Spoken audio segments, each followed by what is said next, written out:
So what happens in the body? And first of all, we have already seen a bit of an explanation of the chakra Charlie here. And what you will see here, let's just stop this for a moment. This is the central nervous system. Yeah? The central nervous system, this is the spinal cord, this is the brain, and the limbic area of the brain is quite important because I will talk about it later, lies within the brain in the middle, and this is the center for motion and motivation.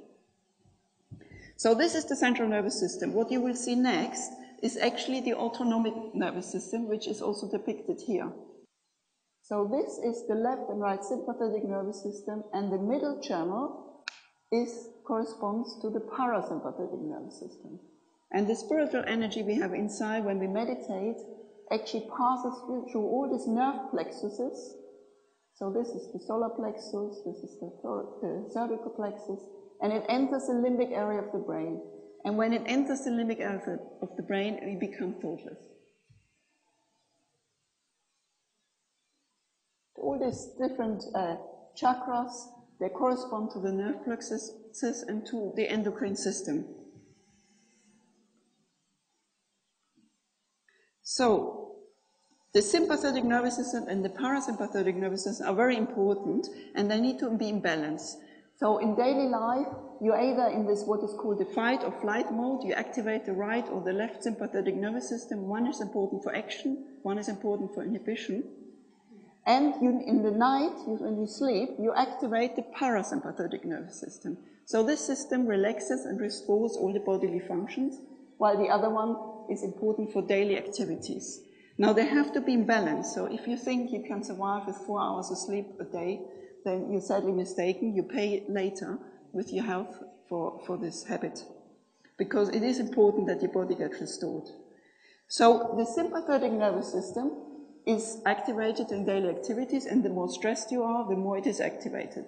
So what it does, it supplies maximum blood to all the muscles for the daily activities. The stress hormones are increased. There is more, the lungs, the passages are dilated. You have increased heart rate, and if you're constantly stressed, this may actually affect your heart. And during the rest, when you activate the parasympathetic nervous system, then the opposite happens, and you have a decreased heart rate. More blood is given to all the organs, which restores all the bodily functions which you've wasted during the day. There is decreased activity of stress hormones, and the digestion is stimulated. So what research has shown that meditation activates the parasympathetic nervous system more than rest. So that means you enter a state of hyper-rest, which is better than sleep. And this has been shown by many studies conducted in India and in Australia. So what happens is there is a decrease in the heart rate, there is a decrease in the breathing rate, there is a decrease in pulse rate, in blood pressure, in oxygen metabolism, and this is anti-aging. And there's a decrease in other physiological parameters of stress. And I show you a few examples. So this is the blood pressure in people who have, the controls is the red line. So these people doing 20 minutes rest, nothing really happens. These are people who have meditated for 4 weeks. So after 20 minutes of meditation only, the blood pressure goes down. And those who meditated for 8 weeks have a stronger effect, and those who meditated for 12 weeks have a really strong effect. So in other words, if you have high blood pressure, you can reduce it by meditation. This is the heart rate, again, the controls, and again, the more practiced the people are in meditation, the more the heart rate goes down.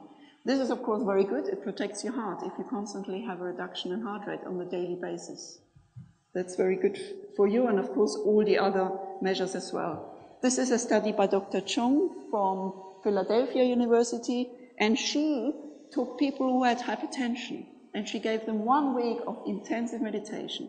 They had to meditate in a meditation hospital every day for, 8 hours or so, and the blood pressure, the high blood pressure went down significantly in the meditators, but not in the controls who were getting normal treatment in a normal hospital.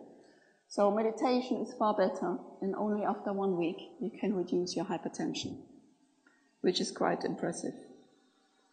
So in conclusion, the state of mental silence reduces sympathetic activity, and what it means, it enhances the parasympathetic activity, which restores all your bodily functions and de-stresses the body. Now, another very curious phenomenon, which if you may have noticed if you meditated with us for a while, and if you knew, you will feel it at the end when we have the meditation. When you achieve the state of mental silence, you feel a cool breeze on the hands and on top of the fontanelle area. And the fontanelle is called fontanelle because it comes out like a fountain. So this cool breeze is described in the Bible, for example. It's called the cool breeze of the Holy Ghost. And the Holy Ghost, of course, means your own spiritual energy. And studies have actually shown that this isn't just something you imagine. Because sometimes people say, when we ask you, do you feel cool breeze? You know, they think they have to say yes to please you, or they think you're sort of suggesting it, and that's why they feel it. This is not true. Studies have shown this is people during the rest period, and in the rest period, the temperature of the hand actually goes up a little bit. That's normal. But in meditation, the temperature goes down significantly. And this has been shown on the hands and on the top of the head. And some people, I feel it on the feet, for example. So I think it can also be on the feet. So, in conclusion, Sahaja Yoga meditation activates the parasympathetic nervous system, and this restores your bodily functions. Now, what about the brain?